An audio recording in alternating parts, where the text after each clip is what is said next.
Welcome to Broadcast Show. I've got Mike again with me from Workstation Specialists. Hi, Mike. Yep. Last time we spoke CPU. This time we're talking memory. How important is it to have the right type of memory, and how much memory should you have in your machine? Mike, tell us a little bit about it. Okay, well, again, memory is a very important part of the system. Yep. System RAM. Used to be very expensive. Prices now have obviously come down quite a lot. But there is so many different types of memory on the market, different makes, models, vendors. It's really quite complicated and obviously hard to choose the right one. So when it comes to a system, you have to make sure you've got the right type of memory.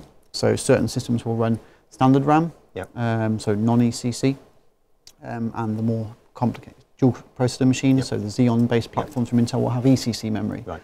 ECC stands for error correction code. So you've literally got memory which has got extra bits.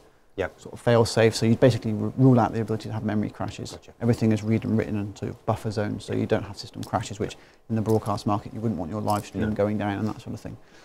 So aside from ECC and non-ECC, memory has a speed. So it has a megahertz, a clock speed, which runs alongside your processor. It has a capacity, so gigabytes. Typical machines have got 4, 8, 12, 16 gigabytes or more. And then you have a latency on the memory. And you have a memory density. So you could buy a memory module chip. I'm sure people will remember what they look like. But essentially, some memory modules have got very small numbers of chips, and some of them have got a very high density number of chips on. So they might all be a 1 or a 2 gigabyte module, but on top of that module, you might have 20 or 30 individual chips versus 10 or 15. They're basically giving you a performance and a power saving as well. So when it comes to RAM, the more the better. Typically, when you're spending money on a workstation now, it's not worth sacrificing on the RAM.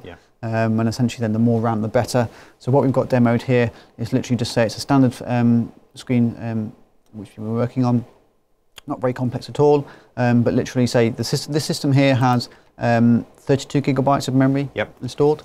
With just a few basic apps across the bottom, we're already using sort of nearly 8 gigabytes of memory. So essentially on a machine that only had maybe 12 gigabytes of RAM, you can hit that ceiling, and when you run out of RAM, the system just crawls to a halt. It's having to page out all the time to get spare memory from elsewhere. So what we're going to do now is literally just start an encode on here and watch that the memory usage just grows and grows and grows.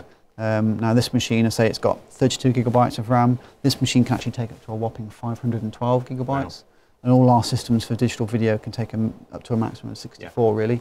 So, you know, memory is not a problem usually, but you can just see we've grown twice as much, gone to 16 or above, and this is going to go, you know, a lot higher. And so you never want to run out of RAM. It's always a performance bottleneck. And I think this scene sits around the sort of 19 gigabyte mark when it's level. But we can see that throughout your workflow, your memory is going to go up and down all the time. So the speed of the memory, the reliability of the memory, you wouldn't want to get 99.9% through an encode before it to blue screen and crash. And most performance issues or hardware problems are related to RAM. Everything is run from that memory, processor, hard disk, graphics.